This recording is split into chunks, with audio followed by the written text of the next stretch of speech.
आपके भीतर एक ऐसी शक्ति सोई हुई है जो अगर जाग जाए तो आप साधारण मनुष्य से ब्रह्म स्वरूप बन सकते हैं। आज हम उसी शक्ति का रहस्य खोलने जा रहे हैं। कुंडलिनी उपनिषद पूर्ण, स्पष्ट और अनुक्रमबद्ध रूप, प्रस्तावना, सुप्त शक्ति और उसका अर्थ। मूलाधार में सोई हुई वह शक्ति जब एक बार जागती है, साधक को ब्रह्म में बदल देने की क्षमता रखती है। हर मनुष्य के भीतर एक ऐसी ज्वलंत अग्नि और ऊर्जा दबी रहती है। नारी स्वरूप सर्पाकार अग्नि तथा आदि माता की ही स्वरूपा। अभी यह शक्ति शांत, मौन और कुंडलिनीमय सुप्त अवस्था में बैठी है, परंतु जब यह जागृत होती है तो वह चक्रों को भेदते हुए सुषुम्ना नाड़ी में आरोहण करती है और साधक की चेतना ब्रह्म से एकाकार हो जाती है। यह कोई साधारण रहस्य नहीं, यह वही दिव्य विज्ञान है जिसे कुंडलिनी उपनिषद में बताया गया है। सूक्ष्म शरीर, प्राण संचरण और आत्म जागरण का पथ। पौराणिक संवाद शिव और पार्वती का रहस्य। उपनिषद का शास्त्रीय स्वरूप वह पौराणिक संवाद भी दर्शाता है जहाँ भगवान शिव ने पार्वती को कुंडलिनी का महागूढ़ रहस्य बताया। वह कथा कुछ इस प्रकार है।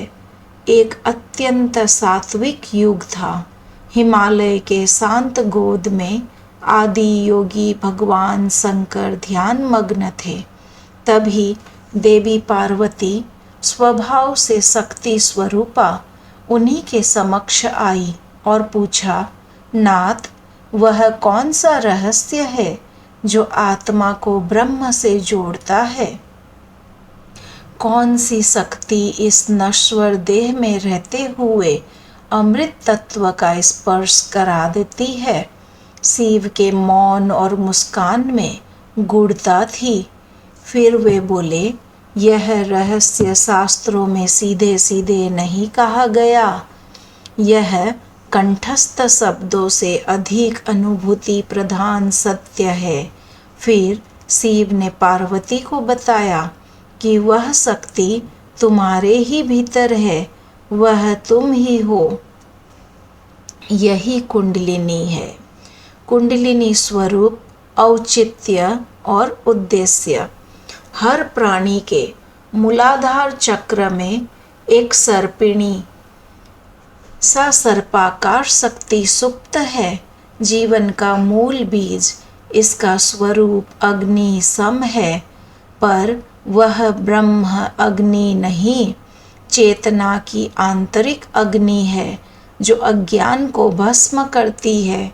जब साधक संयम, प्राणायाम, ध्यान और ब्रह्मचर्य से इस शक्ति को जगाता है, तब यह मूलाधार से उठकर सुषुम्ना नाड़ी में प्रवेश कर सहस्रार तक पहुँचती है, जहाँ शिव चेतना पूर्ण ब्रह्म रूप में विराजमान है।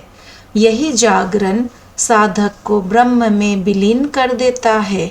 यह शक्ति केवल अभ्यास का फल नहीं, गुरु कृपा भी अनिवार्य है। अतः उपनिषद गुरु भक्ति, संयम और पवित्रता पर बार बार बल देता है। जागरण के दो मार्ग, क्रमात्मक अभ्यास और अनुकंपा। कुंडलिनी का जागरण दो तरीकों से होता है। पहला, क्रमशः योगाभ्यास, तप और साधना द्वारा। दूसरा, गुरु मंत्र, ईश्वर कृपा से। अचानक प्रकट होना, पर दोनों में एक शर्त अनिवार्य है। पवित्र जीवन बिना ब्रह्मचर्य, संयम, शुद्धता और समर्पण के जागरण अस्थिर या हानिकारक हो सकता है। उपनिषद चेतावनी देता है। बिना मार्गदर्शन के यदि कोई इस अग्नि को छुए तो वह स्वयं को जला सकता है, पर संयम, ज्ञान और भक्ति द्वारा जागृत शक्ति मोक्षप्रद होती है। सिद्धांत और लक्ष्य। शिव एवं शक्ति का मिलन। शिव चेतना है, शक्ति ऊर्जा। शिव निर्गुण है, शक्ति सगुण। इन दोनों का मिलन ही ब्रह्म ज्ञान और मोक्ष है। जब साधक सारे कामनाओं, विपेक्षों और बंधनों को त्याग कर भीतर उतरता है, तब वह देखता है कि वह स्वयं शक्ति है, कुंडलिनी है और उसी ही में शिव विराजमान है। उस मिलन में समय, देह, द्वैत सब लुप्त हो जाते हैं और केवल शुद्ध चैतन्य रहती है। वही ब्रह्म गुरु मार्गदर्शक होते हैं। वह मंत्र, दिशा और चेतना जगाने का काम करते हैं, पर यात्रा स्वयं साधक को करनी होती है। व्यवहारिक साधना, क्रमवार पद्धति, उपनिषद का मार्गदर्शन। आसन। पहला है आसन, स्थिरता का आधार। साधना की शुरुआत आसन से होती है। उपनिषद सिद्धासन आदि की महिमा कहता है। रीढ़ की हड्डी सीधी होने पर सुषुम्ना नाड़ी में प्राण का सहज प्रवाह संभव होता है। स्थिर शरीर से मन की स्थिरता आती है और तभी अंतर्दीप्ति का अनुभव संभव होता है। दीर्घकालिक आसन अभ्यास शारीरिक और मानसिक ध्यान की पात्रता निर्मित करता है। दूसरा, प्राणायाम और नाड़ी शोधन, प्राण को नियंत्रित करना। प्राणायाम कुंडलिनी साधना का केंद्रीय स्तंभ है। जब तक प्राण ईड़ा और पिंगला में विक्षिप्त रूप से बहते हैं, तब तक चेतना की अचेतना बनी रहती है। नाड़ी शोधन, ईड़ा पिंगला संतुलन प्राणायाम के माध्यम से होता है। अनुलोम विलोम, कुंभक, शीतली, शीतकारी आदि का निरंतर अभ्यास नाड़ियों को शुद्ध कर प्राण को स्थिर करता है। ईड़ा, चंद्र, शीतल मानसिक, पिंगला सूर्य, उष्ण क्रियात्मक और सुषुम्ना मध्य चेतना मार्ग है।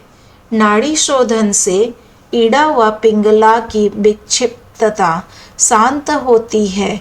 दोनों का समन्वय नाभि क्षेत्र में प्राण के एकत्र होने का अवसर देता है। यहाँ से कुंडलिनी का जागरण आरंभ हो सकता है।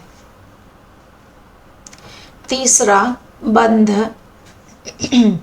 मूल बंध, उद्यान बंध या उड़ियान, जालंधर और महाबंध। बंधों से ऊर्जा को नीचे से ऊपर की ओर नियंत्रित किया जाता है। मूल बंध मूलाधार का संकुचन, गुदा क्षेत्र संकुचित कर मूलाधार की कुंडलिनी को हलचल करने के लिए आमंत्रित करता है। उड़ियान या उदयान बंध, श्वास बाहर निकालकर पेट को भीतर खींचना, प्राण को नाभि क्षेत्र से ऊपर की ओर लाना। जालंधर बंध, ठोडी को वक्षस्थल पर लगाकर कंठ को स्थिर कर लेना।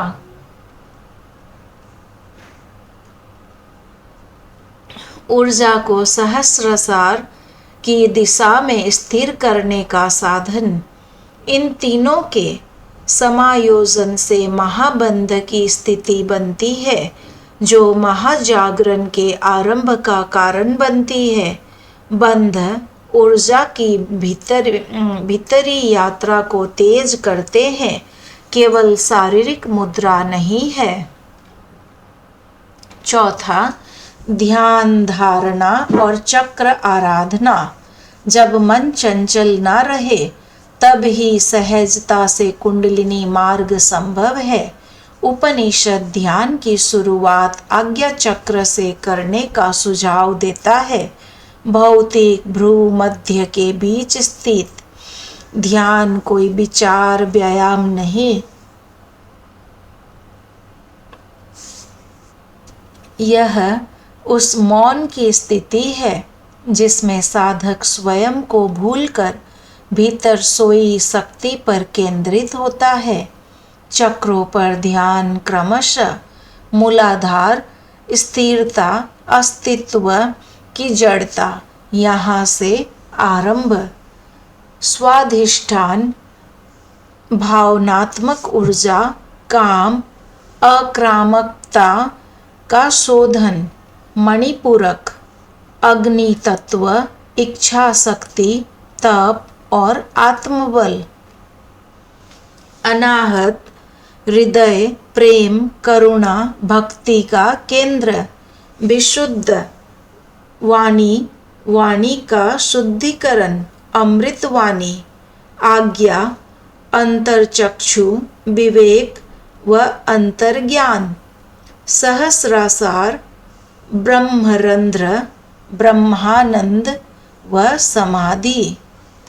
प्रत्येक चक्र पर साधक केवल ध्यान ही नहीं करता, वह वहाँ स्थित देवी या ऊर्जा का प्रणाम और आराधना करता है। चक्र को मंदिर मानकर उसकी पूजा करता है। इस ध्यान प्रक्रिया से प्राण स्थित होते हैं, चित्त निर्मल होता है और अंततः ब्रह्म साक्षात्कार की संभावना उत्पन्न होती है। कुंडलिनी जागरण का अनुभव, क्रम और लक्षण। जब कुंडलिनी जागती है तो साधक को अक्सर निम्नानुसार अनुभव होते हैं, जैसा उपनिषद बताते हैं।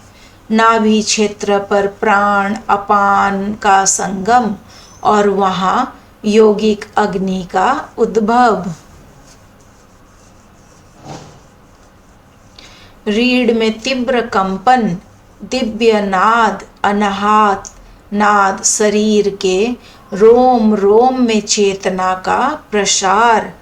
प्रत्येक चक्र पर विशिष्ट परिवर्तन, आधार पर स्थिरता, स्वाधिष्ठान पर स्वप्नों का नियंत्रण व रचनात्मकता, मणिपूरक पर इच्छा शक्ति व तप, अनाहत पर सार्वभौमिक प्रेम, विशुद्ध पर वाणी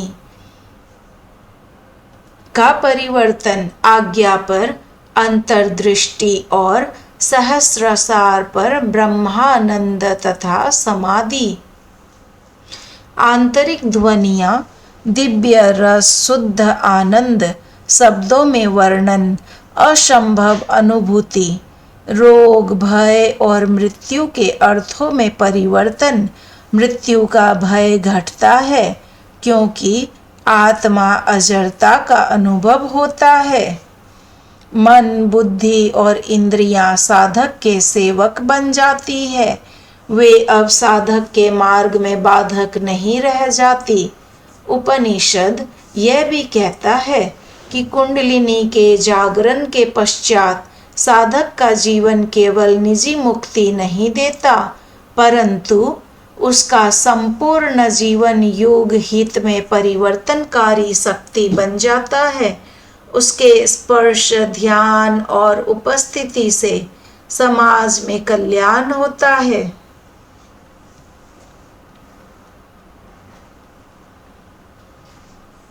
नाड़ी तंत्र, ईड़ा, पिंगला और सुषुम्ना का विज्ञान।